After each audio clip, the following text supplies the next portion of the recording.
Bueno, buenos días.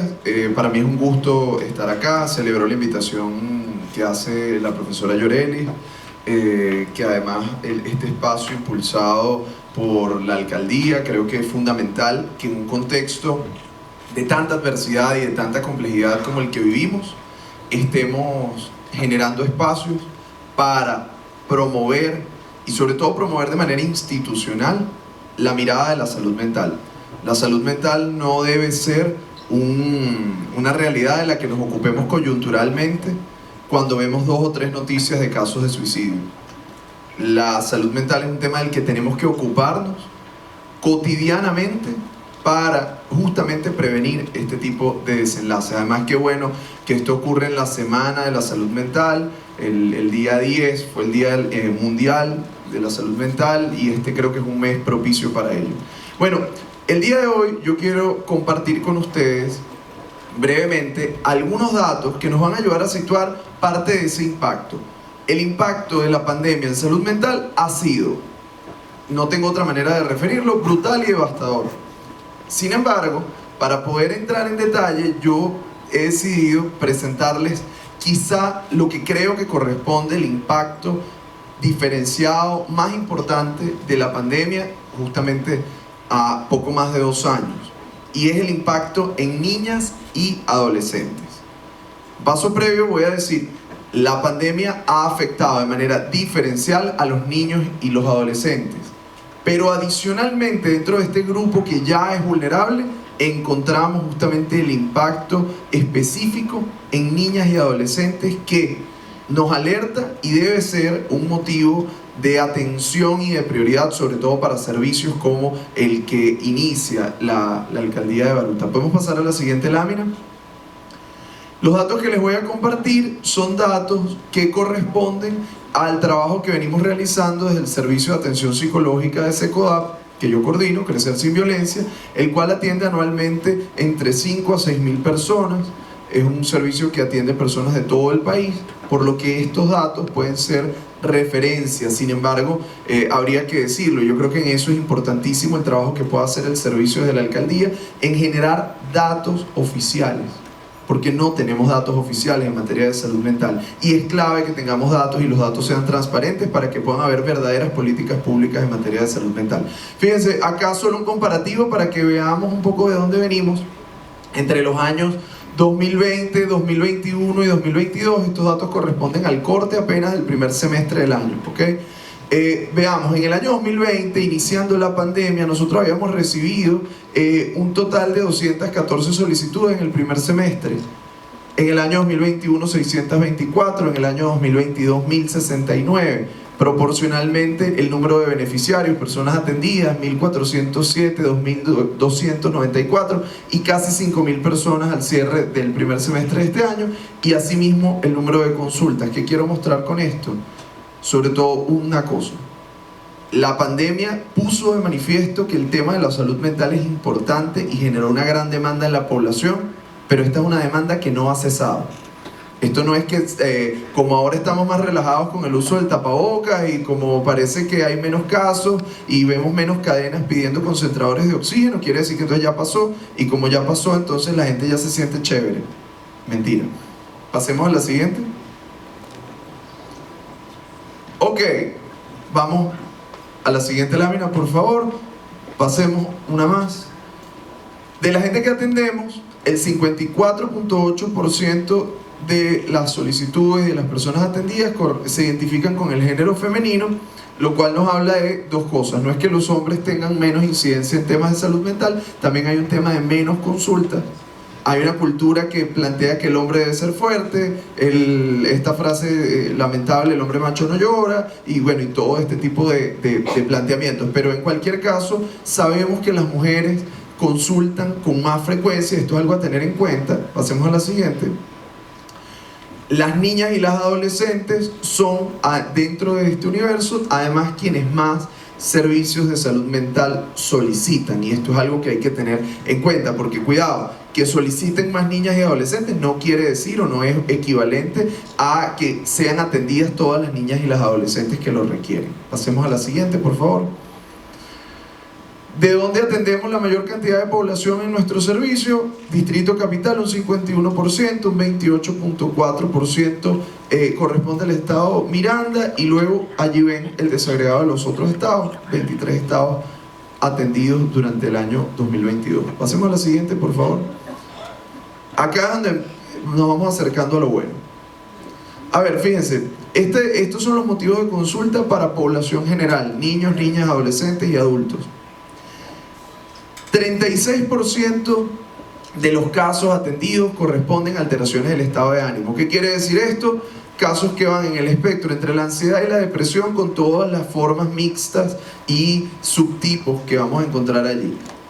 Importante decir esto: antes de la pandemia, es decir, el año 2019, la medición que hicimos nos daba que las alteraciones del estado de ánimo representaban el 22% de la consulta. Apenas en un año, cuando llegamos al 2020, este número ascendió a un 39%. Incluso en el primer semestre del año 2021 llegó a ascender a un 43%, estabilizándose el cierre del año con un 39%. En el año 2022 apenas ha mermado a un 36%. ¿Qué quiero decir? O a dónde los quiero llevar con este dato. Es importantísimo entender que si bien estamos en un contexto con menores restricciones de movilidad, vuelven las escuelas presencialmente, lo cual es un factor protector para niños y adolescentes, no hemos vuelto al nivel prepandémico. ¿Qué quiere decir esto? Que hay un impacto que ha quedado y que perdura de la pandemia aún hoy, ¿sí? Y sobre todo vale la pena además hacer la mención aquí al pie de página que no venimos de cualquier contexto.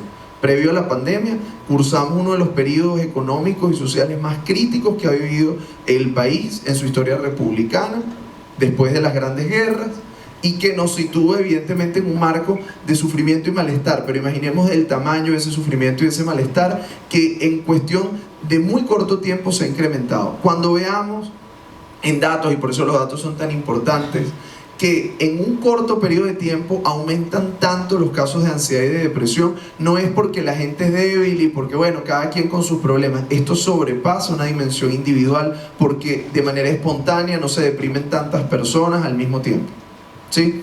Ahora vamos a ver cómo esto impactó en las niñas y las adolescentes. Pasemos a la siguiente lámina, por favor. Pasemos esta.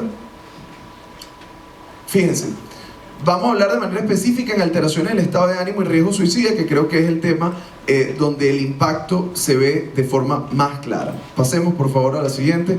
Fíjense, cuando nosotros vamos a ver las niñas, es decir, 0 a 12 años, nos encontramos con que las alteraciones del estado de ánimo, de hecho, no son el primer motivo de consulta, 21.1%, pero ustedes dirán, bueno, ya esto tendría que ser un motivo de alarma. Ya nosotros hemos recibido casos con riesgo suicida de niños tan tempranos como los 8 años. Y esto tiene que ser un tema del que tenemos que estar pendientes, y tenemos que estar pendientes en las escuelas, además aprovechando que tenemos una audiencia tan importante de docentes el día de hoy. Comportamientos disruptivos en el hogar es el primer motivo de consulta. ¿Y por qué lo es? Bueno, es razonable que en niños menores de 12 años la primera causa por la que los padres llevan a ese niño o a esa niña a consulta sea un tema de conducta en el hogar, límites, normas, en fin. Ahora, no perdamos de vista, teniendo como punto de partida ese 21% en las niñas. Pasemos a la siguiente, por favor. Cuando vamos a las adolescentes, van a ver que hay un salto dramático en cuanto a las alteraciones del estado de ánimo. Pasamos de 21.2% en niñas a un 54.2% de alteraciones del estado de ánimo en adolescentes. ¿Qué quiere decir esto? De cada 10 adolescentes que entran a nuestro servicio, 5 o más presentan algún cuadro vinculado con ansiedad o depresión. Esto tiene que llamarnos la atención. Es un problema de salud pública.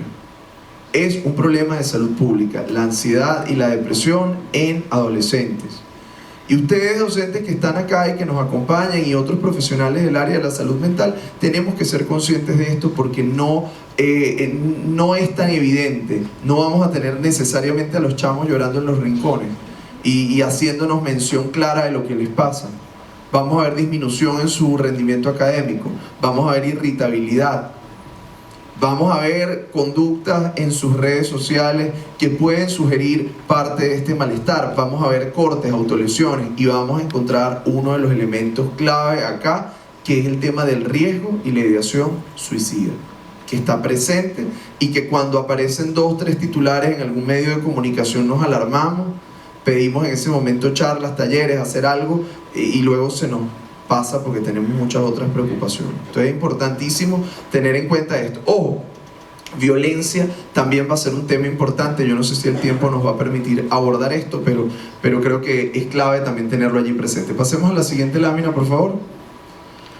Cuando lo comparamos, fíjense, o vemos los subtipos, vemos que hay alteraciones mixtas del estado de ánimo, vamos a tener ansiedad generalizada, depresión, duelo, irritabilidad, sentimientos de angustia, sentimientos de tristeza o llanto, y no especificados. El porcentaje más importante presentan una alteración mixta del estado de ánimo. Rara vez ustedes van a encontrar un chamo o una niña o un adolescente que solamente esté triste o que solamente esté ansioso. Generalmente hay una presencia de ambas manifestaciones que aparece y es parte de lo que vemos en esta data. Pasemos a la siguiente, por favor. Ahora, cuando vemos, y esto es también muy importante, dentro de ese universo de casos que ya les decía, 54.2% de adolescentes que presentan alteración del estado de ánimo, de ese porcentaje que es importante, el 44.8% presenta ideación y riesgo suicida. Es un número que debe alarmarnos, que debe llamarnos a la reflexión, y con una intención pedagógica creo que es clave diferenciar al menos 2 cosas muy sencillas y que espero puedan recordar. Uno, hablamos de 2 tipos de ideas vinculadas al suicidio que es clave que no se nos olviden porque van a demandar de nuestra acción. Uno, las ideas suicidas no estructuradas, que es cuando una persona manifiesta el deseo de acabar con su vida, pero cuando tú le preguntas si tiene un plan, si ha pensado cómo hacerlo, te dice que no. Esto es un indicador de riesgo, pero no de emergencia, pero sí se vuelve de emergencia cuando hay un plan. Cuando tú le preguntas si ha pensado cómo hacerlo y te dice, sí, he pensado en tal lugar, de tal manera, tal día, tal hora. Cuando hay un plan estructurado, el criterio es de emergencia. Hay que actuar y eso demanda que tengamos, además lo advierto porque creo que es clave de cara al servicio y de cara al trabajo que se está haciendo, protocolos específicos de actuación en ese momento. Y desde las escuelas, estas son cosas de las que si nos damos cuenta, no podemos mirar a otro lado. No podemos mirar a otro lado, estamos obligados a llamar, estamos obligados a actuar. Ahora, les voy a dejar una pregunta al aire, sobre todo para que quede allí, porque el tiempo no me lo va a permitir. ¿Quedan 2 minutos? Perfecto. Como no va a permitirlo el tiempo, se los dejo en el aire por si luego lo podemos reflexionar, y es justamente esto.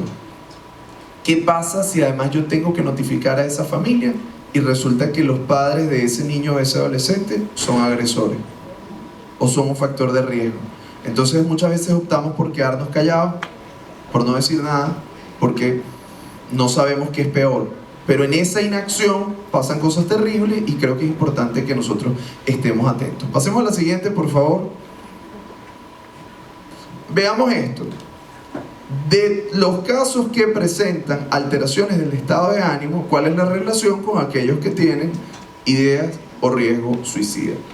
Claramente nos vamos a dar cuenta que las adolescentes son quienes más casos de alteración del estado de ánimo presentan y concurrentemente más casos de ideas o riesgo suicida, seguidos por mujeres y luego los adolescentes masculinos. Después vamos a encontrar a los hombres, niñas y niños. Ahora, ¿qué es importante acá? Hay una relación muy directa en lo que son las alteraciones de la salud mental de las adolescentes y que luego pasan como mujeres también a vivir. Entonces, quiero destacar lo siguiente, sobre todo en aras del tiempo que tenemos disponible en la mañana de hoy. La pandemia ha producido un efecto, ya lo he dicho, devastador, que ha producido sufrimiento y muerte. Desde el punto de vista de salud mental hablamos de duelo, hablamos de ansiedad, hablamos de depresión, hablamos de riesgo suicida, Pero también quiero destacar, justamente y aprovechando la audiencia que tenemos el día de hoy, el importante papel y peso de las escuelas dentro de todo esto. Uno de los elementos que más impactó en la salud mental de los niños y los adolescentes en este tiempo fue que las escuelas estuvieran cerradas, al menos en cuanto a la interacción, al contacto directo, al vínculo con los docentes. ¿Por qué? Porque fíjense algo, y yo creo que esto es importantísimo ahora que comienza un año escolar. Hemos aprendido que podemos conocer, aprender, yo no sé si con la misma calidad, pero podemos aprender algunas cosas a distancia. Podemos aprender algunas cosas a distancia y la pandemia nos lo demostró. Por supuesto que no se sustituye el cara a cara, pero algo podemos aprender a distancia. De hecho, los chamos hoy, yo no sé si ustedes lo saben, la principal fuente de búsqueda para la población de menos de 18 años ya ni siquiera está haciendo Google, no está haciendo ni siquiera YouTube, que buscan más en YouTube que en Google. Déjenme decirles que TikTok está siendo una de las principales fuentes de búsqueda. De manera tal que los chamos aprenden viendo videos, aprenden haciendo cosas, incluso con gente que tiene mejores recursos didácticos, videos, cosas interesantes. Pero ¿qué es insustituible de la escuela? El vínculo. Que tú tengas un docente, un adulto, un otro que se preocupa por ti. Que cuando el estudiante no viene, pregunte qué pasó, cómo estás, cómo están las cosas en casa. Esa experiencia de contacto, esa experiencia de vínculo es insustituible. Y déjenme decirles algo, un niño o un adolescente que está deprimido, un niño o un adolescente que está considerando acabar con su vida, es un niño o un adolescente que no tiene espacio en su mente ni en su corazón para aprender. De manera tal que si nosotros ignoramos la dimensión de la salud mental, lo que estamos es abriéndole la puerta del salón a este estudiante para que salga. Y si continuamos esta actitud, no solo que salga del salón, sino que salga de la escuela. Por lo tanto, tenemos más bien que entender, sobre todo a inicios de procesos como un año escolar, que es indispensable que los niños y los adolescentes se sientan escuchados. Miren, una cosa más, antes de cerrar, estoy consciente. La profesora Yorelis Acosta tiene, yo estuve tentado a escribir a la policía del municipio de Baruta para pedir una orden de alejamiento a la profesora Yorelis Acosta, y ahora me quiere bajar de aquí y no me voy. Mentira, miento. Miren, solo esto, ténganlo presente. Yo tengo toda mi vida profesional sin recordar, perdónenme los profesores de matemáticas, sin recordar sobre cómo hacer un máximo común divisor. Estoy aquí, estoy vivo, sigo trabajando, mantengo a mi familia. Seguro es muy importante, pero, y a esto es a lo que voy, si yo lo hubiese necesitado para mi actividad profesional, les aseguro que yo hubiese buscado la forma de recordarlo y de utilizarlo cotidianamente. Ahora, pero saben que sí es indispensable, no importa si eres matemático, ingeniero, si eres médico, si eres psicólogo, si eres docente o si eres trabajador social. Necesitas saber tratar a la gente, necesitas saber manejar tu estrés, necesitas reconocer tus emociones.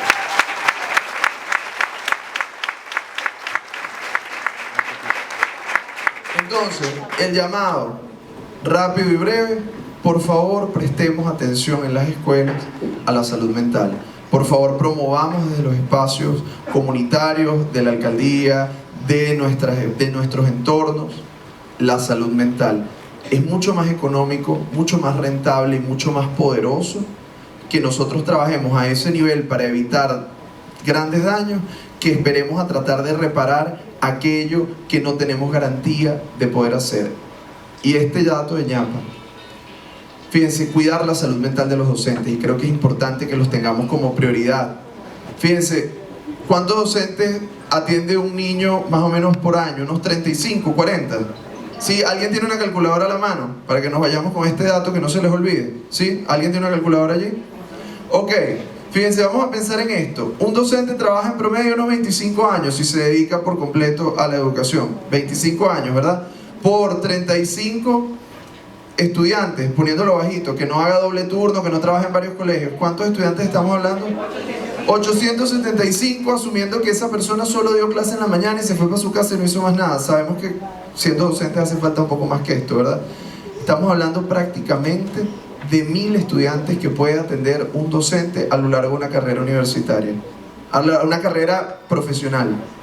Esto quiere decir que si nosotros atendemos a 25 docentes, nosotros pudiéramos estar impactando a largo plazo en 25.000 niños y adolescentes. Atender la salud mental de 20 o 30 docentes hoy representa proteger la salud mental de aproximadamente 1000 niños hoy. Así que creo que las cuentas dan para que aprovechemos al máximo los recursos en favor de los niños, niñas y adolescentes. Bueno, muchísimas gracias.